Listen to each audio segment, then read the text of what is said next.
하나님의 말씀은 마가복음 4장 21절에서 34절까지 말씀입니다. 마가복음 4장 21절에서 34절까지 신약성경 제가 가지고 있는 성경 59페이지입니다. 마가복음 4장 21절에서 34절까지 우리 천천히 같이 합독하겠습니다. 또 그들에게 이르시되 사람이 등불을 가져오는 것은 말 아래나 평상 아래에 두려함이냐 등경 위에 두려함이 아니냐 드러내려 하지 않고는 숨긴 것이 없고 나타내려 하지 않고는 감추인 것이 없느니라. 들을 귀 있는 자는 들으라. 또 이르시되 너희가 무엇을 듣는가 스스로 삼가라. 너희의 헤아리는 그 헤아림으로 너희가 헤아림을 받을 것이며 더 받으리니 있는 자는 받을 것이요 없는 자는 그 있는 것까지도 빼앗기리라. 또 이르시되 하나님의 나라는 사람이 씨를 땅에 뿌린과 같으니 그가 밤낮 자고 깨고 하는 중에 씨가 나서 자라되 어떻게 그리 되는지를 알지 못하느니라.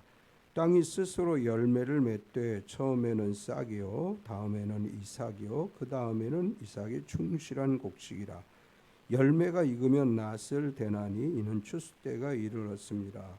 또 이르시되 우리가 하나님의 나라를 어떻게 비교하며 또 무슨 비유로 나타낼까? 겨자씨 한 알과 같으니 땅에 심길 때에는 땅 위의 모든 씨보다 작은 것이로되 심긴 후에는 자라서 모든 풀보다 커지며 큰 가지를 내나니 공중의 새들이 그 그늘에 깃들일 만큼 되느니라. 예수께서 이러한 많은 비유로 그들이 알아들을 수 있는 대로 말씀을 가르치시되 비유가 아니면 말씀하지 아니하시고 다만 혼자 계실 때에 그 제자들에게 모든 것을 해석하시더라. 아멘. 모든 사람들에게 주어지는 공짜로 주어지는 두 가지가 있다. 이렇게 말해요. 우리에게 주어진 공짜로 주어진 두 가지 뭘까요? 시간과 말이라고 그래요. 그러니까 시간과 말은 공짜로 준 거죠. 우리가 이 시간은 어떻게 활용하느냐, 공짜로 주어진 시간을 어떻게 활용하느냐에 따라서 인생이 달라질 수 있고 말을 어떻게 하느냐에 따라서도 인생이 달라질 수 있습니다. 우리의 속담에 말 한마디에 천냥빛을 갚는다 그런 말이 있죠. 반면에 말 한마디 때문에 남에게 미움을 받을 수도 있습니다. 이제 이렇게 어떤 분이 글을 써놨어요. 당신이 자주 하는 말을 객관적으로 분석해 보십시오. 당신은 어떤 유형의 말을 합니까? 이제 똑같은 사람에게 똑같이 질문을 한대요. 이렇게 질문하는 겁니다. 요즘 어떠십니까? 이렇게 질문을 하면 세 가지 유형의 대답이 있다는 거예요. 보통 어떻게 대답하세요? 요즘 어떻게 지내세요? 이렇게 하면 어떻게 대답해요? 예. 부정형이 있고 평범형이 있고 긍정형이 있대요. 부정형의 사람들은 요즘 어떻게 지내세요? 별로예요. 피곤해요. 아유 죽을 지경이에요. 묻지 마세요. 귀찮아요. 이렇게 대답하는 사람은 부정형이래요. 평범형은 어떻게 대답할까요? 요즘 어떻게 지내세요? 에이 그저 그렇죠. 대충 살아요. 먹고는 살만해요. 늘 똑같죠. 거기서 거기에요. 이건 평범형이래요. 이 긍정형의 사람들은 어떻게 대답하느냐? 요즘 어떻게 지내세요? 물어보면 죽여줍니다. 요즘 좋습니다. 대단합니다. 환상적입니다. 끝내줍니다. 아주 잘 돌아갑니다. 이 긍정형의 대답이래요. 제가 직접 물어보진 않겠지만 어떻게들 대답들 하시는 편이세요? 대부분의 사람들이 부정형 또는 평범형인 것 같아요. 긍정형으로 누가 요즘 어떻게 지내요? 요즘 죽여줍니다. 이렇게 대답하는 사람 제가 별로 못 본 것 같아요. 아휴 죽지 못해 살아요. 이렇게 대답하는 사람들이 좀 많고 뭐 그저 그래요. 저도 자신을 누가 나한테 물어보면 되게 그저 그렇죠. 뭐 늘 같아요. 저도 이렇게 대답하는 유형이에요. 그런데 긍정형의 말투로 바꿔야 인생이 바뀌어진대요. 그러니까 누가 물어볼 때 요즘 어때요? 아, 예, 요즘 죽여줍니다. 안 돼도, 사업이 안 돼도, 직장에서 매일 깨져도, 아, 요즘 정말 멋있게 지냅니다. 아, 정말 행복해요. 환상적입니다. 이렇게 대답하면 점점 그렇게 될 수 있다. 그런 글을 누가 써놨습니다. 다음 주에 한번 물어볼 거예요. 이번 주 어떻게 지냈어요? 한번 물어보겠어요. 제가 잊어버릴지도 몰라요. 잘 잊어먹어요, 요새는. 자녀를 대할 때도 좋은 것과 희망적인 말을 해주라. 자녀들에게 주로 어떤 말을 해주나요? 야, 너 정말 이번 주 정말 멋있더라. 뭐 너 공부 잘했다. 막 이렇게 하네. 야, 또 성적이 요거밖에 안 나왔니? 뭐 이렇게 이야기하지는 않나요? 야, 너 왜 그 아침마다 그렇게 늦게 일어나? 어느 집에서 하는 소리 같은데. 좀 일찍 일어나. 자꾸 부정적인 얘기를 하면 애들이 인식이 바뀐대요, 머릿속에. 그래, 난 원래 그래. 그 이제 한참 뭐라 그러면 애들이 꼭 그렇게 얘기하죠. 나 원래 그런 거 몰랐어? 이렇게 얘기하죠. 애들에게도 이야기를 바꿔주라. 교회에서도 성도들에게 주는 말도 항상 축복의 말을 해주라. 그러니까 아이고 요즘 그 기도도 안 하고 왜 그렇게 살아? 이렇게 얘기하지 말고 열심히 살고 있죠. 하나님 축복하실 거예요. 정말 하나님 기뻐하실 거예요. 이렇게 자꾸 얘기해주면 미안해서 더 열심히 기도하고 더 열심히 신앙생활을 하게 되고 그러다가 하나님의 복을 같이 누리는 거죠. 우리 언어 습관을 좀 다 바꿨으면 좋겠어요. 애들에게 하는 이야기, 자녀들에게 하는 이야기, 또 다른 사람들에게 하는 이야기, 누구에게나 다 긍정적이고 희망적인 이야기를 하면 세상은 희망적이 되어 갑니다. 오늘은 이제 세 가지 비유에 대해서 예수님이 말씀을 하셨어요. 지난주에는 씨 뿌리는 비유, 어떤 땅에 떨어지냐에 따라서 열매 맺는 게 다르다. 그래서 우리 마음이 어떤 마음을 가지고 살아야 되는지에 관해서 지난주에 살펴봤고, 오늘은 예수님이 말씀하신 세 가지 비유를 이제 나누려고 하는데, 이 세 가지 비유 중에 첫 번째 비유는 등불의 비유입니다. 예수님께서 사람들이 등불을 가져오는 것은 말 아래나 평상 아래 두려함이 아니고 등경 위에 두려함이라. 우리나라도 옛날에 전기불 들어오기 전에 호롱불이라는 걸 썼어요. 우리 그 집 장로님네도 썼어요? 옛날 사람이네. 거기는 전기가 좀 늦게 들어왔겠다. 예. 아니 정말 이게 실감이 되는 게 제가 의정부에서 태어났어요. 의정부에서 자랐어요. 초등학교까지. 그러다가 저희 아버님이 쫄딱 망해서 적성이라는 데로 갔어요. 6학년 때. 거긴 호롱불을 진짜 쓰고 있어요. 갔더니 세상에 처음 보는 거야. 막 호롱불 이렇게 그럼 밤마다 거기다가 석유 넣어가지고 이렇게 불을 켜야 돼요. 그 신기하더라고. 그 의정부에 살 때 학교 다닐 때 가방 들고 다녔는데 책보따리라는 걸 거기서 봤어요. 책보따리를 진짜 이렇게 메고서 학교를 가는 거야. 역시 거기는 그랬을 것 같아요. 왜냐하면 제가 그 적성이라는데 파주거든요. 파주군 적성면이었었는데 거기 가니까 정말 의정부에서는 전혀 못 본 걸 보는 거예요. 호롱불도 보고 책보따리. 교과서에는 그때 책보따리라는 얘기가 나왔어요. 사실은. 근데 진짜 책보따리 이렇게 보자기 메고 다니고 그런 걸 봤어요. 이 전기불이 없던 시절에 우리 집집마다 등불을 이제 호롱불을 켰죠. 등불은 어떤 역할을 하느냐 하면 우리 장로님 얘기한 것처럼 집안을 비추는 역할을 했어요. 이 21절을 보면 이게 옛날에 썼던 호롱이에요. 이제 이쪽에 있는 두 개는 아주 옛날에 쓰던 거, 그리고 이제 이쪽에 있는 거는 그러니까 전기불이 들어오기 직전에 썼던 거. 실제로 제가 적성에 들어가서 살 때 썼던 게 이제 저쪽에 있는 거, 석유 넣고 하는 거, 이제 그런 걸 썼는데 21절에 보면 이렇게 기록하고 있어요. 또 그들에게 이르시되 사람이 등불을 가져오는 것은 말 아래나 평상 아래 두려함이 아니냐, 등경 위에 두려함이 아니냐. 이 등불이 어디 있어야 되는지를 이야기하는데, 등불은 등경 위에 든다. 이 등경 위라고, 등경이라는 것이 뭐냐면 우리 이제 등잔대라고 얘기하죠. 등잔대. 아까 저 우리나라의 전통적인 저게 등잔대예요. 저런 데다가 옛날에 저 사실 호롱불은 저런 걸 호롱불이라고 그러는데 저렇게 올려놓고 아주 옛날에 썼어요. 이거 보셨던 세대 보셨어요 옛날에? 예, 나이가 많으신 분들이죠. 우리는 사실 이거까지는 못 봤어요. 저게 우리나라에서 쓰던 저게 등경이라는 등잔대, 등경이라고도 표현할 수 있는데 이런 데다 올려놓고 불을 비춰야 불이 제 역할을 할 수 있습니다. 예수님께서 우리를 향해서 너희는 빛이다 이렇게 말씀하셨고, 베드로 사도는 너희는 빛의 자녀처럼 행하라 이렇게 말씀하셨습니다.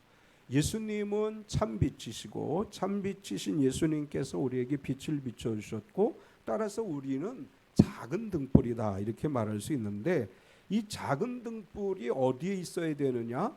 등경 위에 있어야 된다. 등잔대 위에 있어야 된다. 이렇게 말씀을 합니다. 이것이 말씀하고 있는 의미는 뭐냐면, 등경은 사실 가정 안에서 방을 밝히는 도구예요. 그렇죠? 등잔이 마을을 밝힐 거나 그죠? 마을에 무슨 불을 밝혀야 할 때 횃불 같은 거를 피우죠. 이 등잔대에 올려놓은 이 등불은 방을 비추는 거예요. 방이나 이렇게 거실 이런 데를 비추는 게 그게 이제 등불이 하는 역할이죠. 예수님은 먼저 이 말씀에서 우리에게 뭘 얘기하느냐 하면, 먼저 가정에서의 빛이 되라는 이야기를 하시는 거예요. 우리가 너무 크게 생각하는 경향에 있어서 너희는 세상의 빛이다. 그러니까 우리 세상에 큰 불이 돼야 된다. 사실 우리 한국 교회는 조금 이제 그런 경향이 좀 강했어요. 그래서 교회도 크게, 덩치보다 크게 짓고 가진 재산보다 크게 짓고, 사업을 해도 아주 큰, 교회가 어떤 일을 할 때 믿음을 가지고 크게, 그게 1980년대까지만 해도 가능했어요. 인구가 자꾸 폭발적으로 늘어나고 기독교인 숫자가 막 늘어나고. 근데 그러다가 문제가 된 게 뭐냐면, 크게 하다가 지금 인구가 막 줄어들죠. 기독교 인구도 막 줄어들죠. 크게 빚내서 했던 교회들이 다 이제 위기에 빠지는 상황이 왔어요. 한 달에 이자만 해도 막 몇억, 몇십억씩 지출하는 교회들이 생겨나고, 그러다 보니까 교회들이 경매에 넘어가는데 누가 그걸 사요? 이단들이 사요. 아주 유명한 목사님들 교회도 다락방에 팔린 교회, 엄기호 목사님 교회도 다락방에 팔렸어요. 성령교회도. 그리고 제가 아는 몇몇 교회 목사님들은 하나님의 교회에다가 팔고, 이제 돈이 모자라니까 빚을 갚아야 되니까 또 신천지에다가도 팔고. 예수님이 말씀하시려고 하는 의도는 뭐냐 하면, 너희는 등불이 돼서 가정에서부터, 작은 곳에서부터 빛을 비추라 이런 말씀을 하시는 거예요. 우리 사실은 좀 한국 기독교는 집에서 쫓겨날 각오를 하고 예수를 믿으라 이렇게 가르쳤습니다. 옛날에 교회 다니면 부모님들이 뭐라고 얘기해요? 호적에서 파버린다. 그럼 교회에서 뭐라 그래요? 호적에서 파버리고 쫓겨나면 교회로 와라 이렇게 가르쳤어요. 그래서 가정 구원을 이루는 데 있어서 좀 소홀한 측면이 있었어요. 핍박받는 게 오히려 나은 것이다. 핍박을 받아라 이렇게 가르쳤고, 그러다 보니까 세상의 등불이 되기 위해서 가족과 관계가 원활하지 못하는 경우들이 많이 있었습니다. 근데 사실은 예수님이 등불이라고 얘기한 것은 가정으로부터 빛을 비추라고 하는 그런 말씀의 의미로 하신 거예요. 가정 안에 등경 위에 등불이 있으면 그 방을 비추어주고 그 가정을 비추어주고, 그래서 그 가정부터 빛으로 이끌어서 구원받은 가정이 되도록 만들어 가라. 이것이 예수님이 말씀하신 원래 본래의 의미죠. 우리가 이제 마음을 조금 더 새롭게 해서 작은 것을 귀하게 여기고, 작은 일이 얼마나 소중한 것인가, 그리고 우리 가정이 얼마나 소중한 것인가, 우리 부모님, 예수 믿지 않는 부모님이나 형제 자매들, 우리 가족들, 이분들에게 먼저 불이 돼서, 등불이 돼서 우리 어머니 아버지를 구원하고 우리 형제들을 구원하고 우리 가정을 구원하는 일을 먼저 잘 감당하는 그런 믿음의 사람들이 되어야 될 줄 믿습니다. 이게 등불이 말하는 의미예요. 또 등불은 감출 수 없고 모든 것을 드러내게 한다, 이렇게 말씀했어요. 22절에 보면 드러내려 하지 않고는 숨긴 것이 없고 나타내려 하지 않고는 감추인 것이 없느니라. 우리 개역개정 성경은 조금 애매하게 번역을 했는데 공동 번역으로 보면 감추어 둔 것은 드러나게 마련이고 비밀은 알려지게 마련이다. 이 빛은 감추려고 하는 것을 드러내는 역할을 한다, 이런 말입니다. 이 성경에서 그래서 이 등불은 어디다가 두느냐? 말 아래나 평상 아래 두지 않고 등경 위에 둔다. 말이라고 하는 거는 다 아시죠? 옛날에는 쌀을 살 때 뭐에다가 뭐로 했느냐? 말이라는 데다가 넣어서 거기다 이렇게 팔았어요. 그 한 말은 10대죠. 오늘날로 얘기하면 8kg. 한 마리. 옛날에 한 마리면 오늘날 8kg에 해당해요. 그러니까 이렇게 네모난 돼 10개가 한 마리고 한 말은 8kg에 해당하는, 이제 그 말 아래 감춰두지 않는다. 그리고 이제 평상으로 우리 다 알죠. 마루 밑에다가 등불을 감춰두지 않고 등경 위에 두는 것이다. 왜 그렇게 하느냐? 모든 것을 드러내게 하기 위해서다. 사실 이단들의 특징은 모든 걸 다 비밀리에 하는 특징이 있어요. 숨겨서 다 비밀리에. 그런데 예수님이 말씀하신 것은 비밀리에 모든 것이 이루어지는 것이 아니고 오히려 하나님 나라는 감추었던 것이 드러나는 것이다. 이제 계시라는 말을 우리가 많이 쓰는데 계시라고 하는 말의 의미는 감추어졌던 것을 드러내다라는 뜻이에요. 커튼을 쳐놓으면 감추어져 있는데 계시라고 하는 건 뭐냐? 커튼을 제껴서 커튼 뒤에 숨겨져 있던 것을 나타내다. 이게 계시라는 뜻이에요. 따라서 예수님께서는 빛으로 인해서 감추어졌던 것을 드러내는 것이 복음의 진리다. 그러니까 우리가 자꾸 감추려고 하는 것은 기독교의 특징이 아니다. 우리는 모든 것이 다 세상에 드러나게 하고 이 드러남을 통해서 하나님의 영광을 드러내는 것이 우리의 올바른 모습이다. 따라서 교회는 비밀 결사대가 아닙니다. 하나님의 복음을 세상에 드러내고 우리의 허물도 하나님 앞에 드러내고 감추지 않고 모든 것을 있는 그대로 드러내면서 하나님의 도움을 구하는 것이 빛의 올바른 역할이다. 그리고 예수님께서 아주 중요한 얘기를 또 하시죠. 한 대로 되돌려 받는다. 23절에서 25절까지 들을 귀 있는 자는 들으라. 또 이르시되 너희가 무엇을 듣는가 스스로 삼가라. 너희의 헤아리는 그 헤아림으로 너희가 헤아림을 받을 것이며 더 받으리니 있는 자는 받을 것이 없는 자는 그 있는 것까지도 빼앗기리라. 사실 23절, 24절과 25절은 조금 다른 측면이긴 하지만 우리가 등불의 역할을 잘 감당하기 위해서 항상 기억해야 될 것은 내가 행한 대로 되돌려 받는다. 내가 말한 대로 되돌려 받는다라고 하는 것입니다.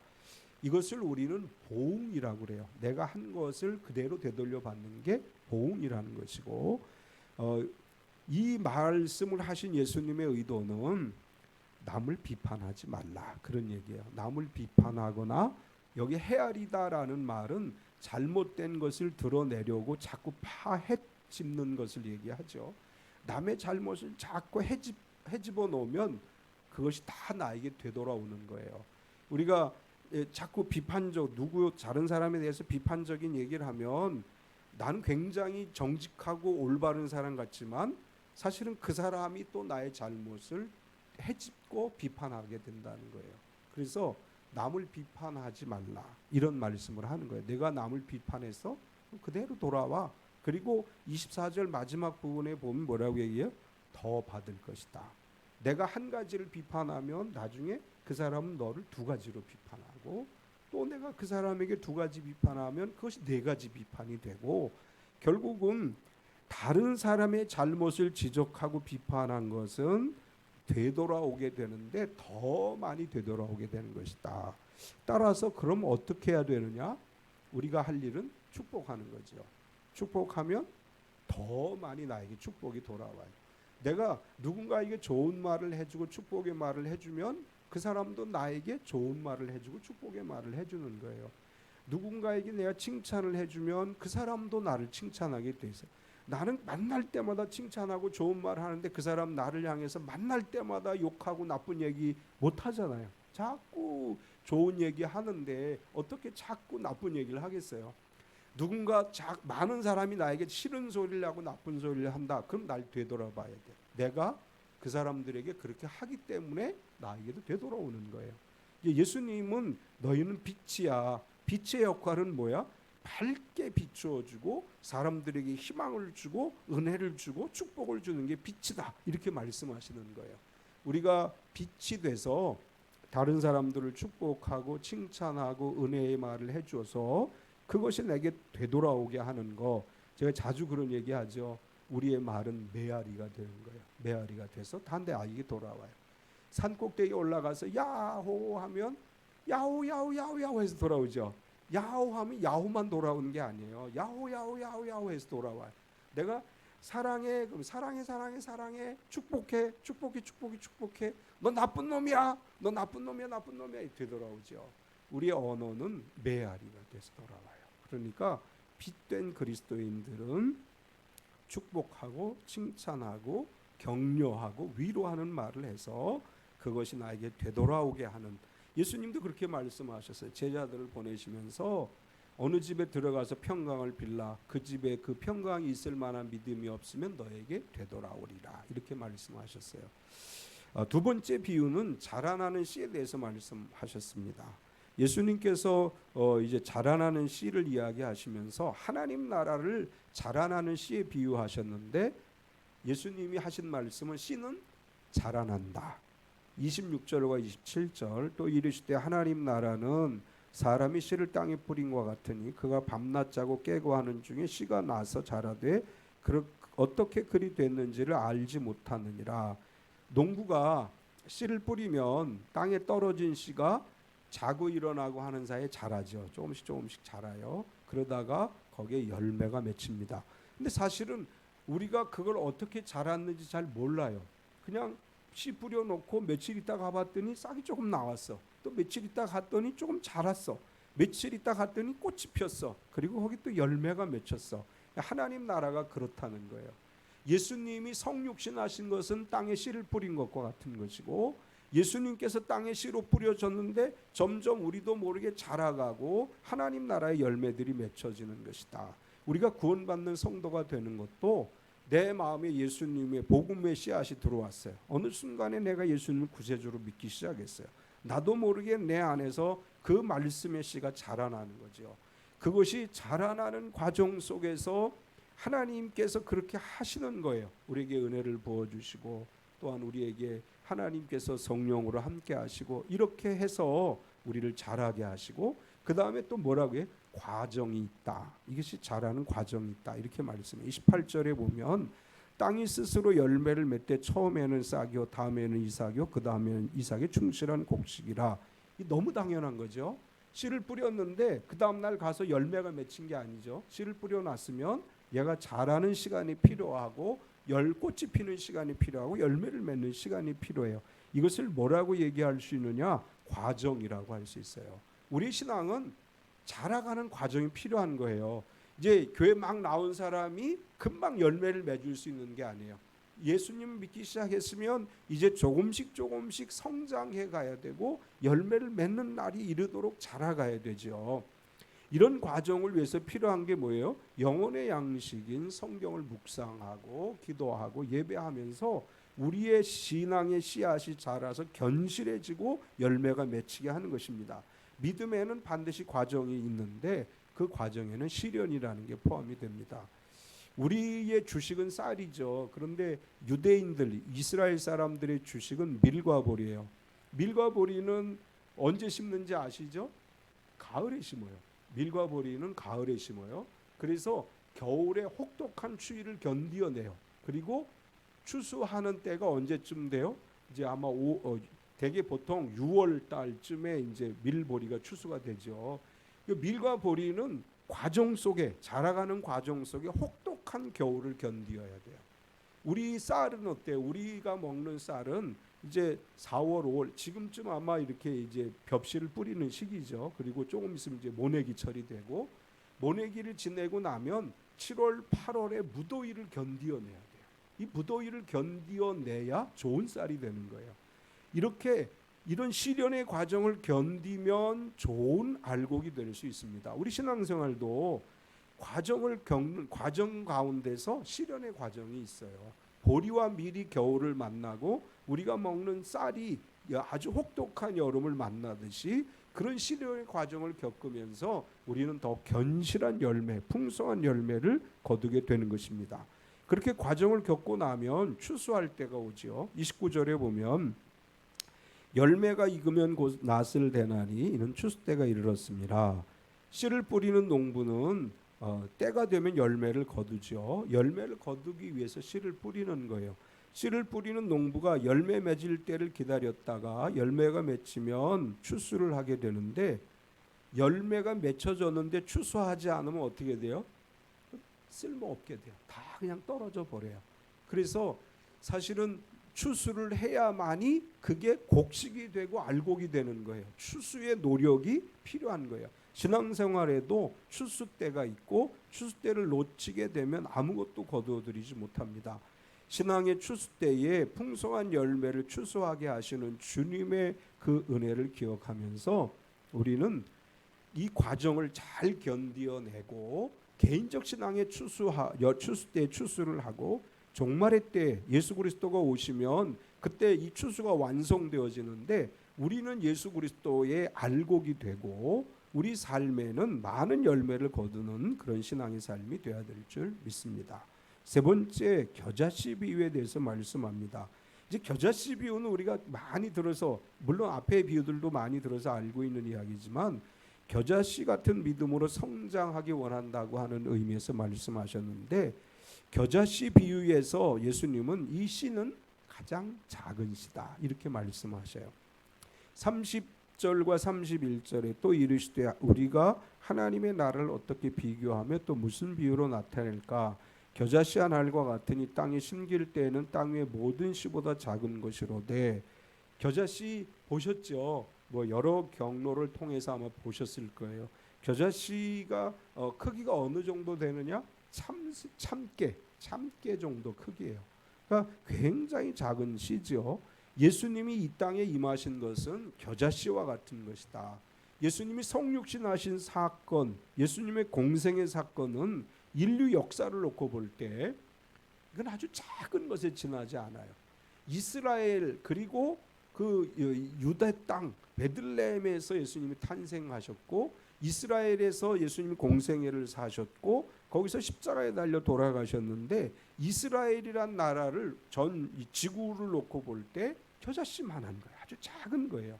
역사라고 하는 관점에서 보면 우리가 성경의 역사만 놓고 보면 지금 약 6,000년의 역사예요. 성경의 역사만 놓고 볼 때 뭐 이제 과학을 이야기하는 사람들은 짧게 보는 사람은 만년으로, 지구의 역사를 만년으로 보고 있고 수억만 년으로 보는 사람도 있어요.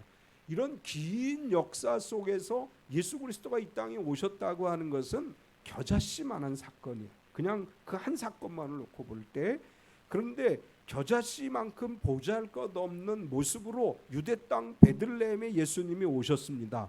그런데 예수님이 이 땅에 오심으로 하나님 나라가 점점 성장해서 어떻게 되느냐? 이 작은 겨자씨가 자라서 새들이 깃들일 만큼 되었다. 32절을 보면 심긴 후에는 자라서 모든 풀보다 커지며 큰 가지를 내나니 공중의 새들이 그 그늘에 깃들일 만큼 되느니라.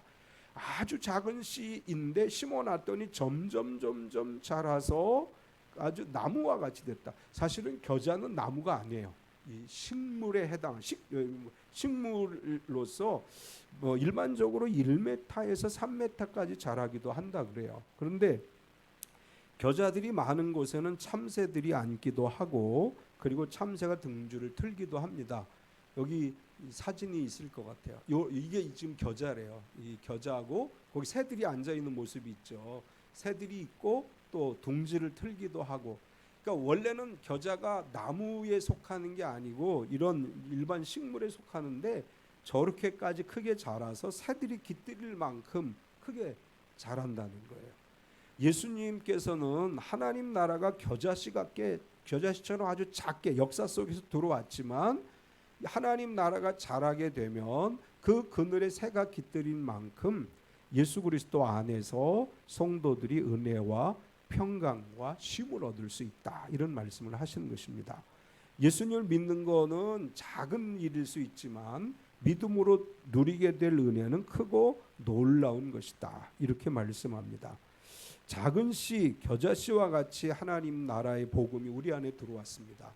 우리 모르는 사이에 잘 자라서 이제는 그 나라의 은총을 받는 하나님 나라의 백성이 됐습니다.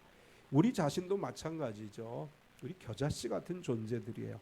그런데 이 겨자씨 같은 우리들을 통해서 하나님 나라가 증거되고 우리를 통해서 많은 사람들이 하나님 나라를 만나서 주님 안에서 평안과 안식과 쉼을 누리게 되는 역사가 일어날 줄 믿습니다. 오늘 예수님이 세 가지 비유를 말씀하셨는데 등불처럼 비추는 우리 참빛교회가 됩시다. 아주 크게 비추려고 안 해도 돼요. 아주 작은 등불, 아까 호롱불 봤죠? 호롱불 같아도 괜찮아요. 가정만이라도 비칠 수 있고 작은 빛이라도 비춰서 사람들에게 빛의 역할을 하고 그리고 과정이 있다는 걸 기억해서 지금 나에게 보리가 겨울을 만난 것 또 아니면 벼가 여름을 만난 것처럼 내가 지금 혹독한 과정을 겪고 있는지도 몰라요. 그러나 추수 때가 옵니다. 좋은 열매를 맺어 추수할 때가 올 것이고 또한 겨자씨는 작은 것이지만 겨자씨로 오신 그리스도가 온 인류를 구원한 것처럼 우리 자신도 작고 우리 교회도 작은 것 같지만 하나님께서 겨자씨 같은 참빛교회를 들어서 큰 영광, 하나님의 큰 영광을 드러내도록 쓰실 것이고 우리도 그렇게 쓰임받는 역사가 일어날 줄 믿습니다. 우리에게 주어진 하나님의 은혜를 세상 가운데 드러내는 참빛교회 모든 가족이 되시기를 축원합니다. 참 좋으신 하나님 감사합니다. 우리가 등불이 되게 하여 주시옵소서. 아주 큰 횃불이 아니더라도 아주 작은 호롱불이라도 되어서 우리 가족에게 우리 이웃들에게 작은 빛이라도 비추어서 사람들을 주님께로 이끄는 역할을 감당하게 하여 주시옵소서. 믿음에는 과정이 있는 줄 믿습니다. 우리가 자라는 과정이 있고 시련의 과정이 있고 열매를 거두는 과정이 있음을 압니다. 사랑하는 주님, 우리가 이 과정을 견디어내게 하시되 말씀과 기도와 하나님의 은혜로 과정을 잘 견디어 추수 때에 풍성한 추수를 하게 하여 주시옵소서. 사랑하는 하나님, 우리는 겨자씨입니다. 작은 겨자씨이지만 사람들에게 평안한 쉼터를 제공하고 사람들에게 하나님의 은혜를 나눌 수 있는 하나님께서 주시는 천국 복음의 겨자씨가 돼서 하나님의 은혜를 세상 가운데 증거하게 하여 주시옵소서. 예수님의 이름으로 기도드리옵나이다. 아멘.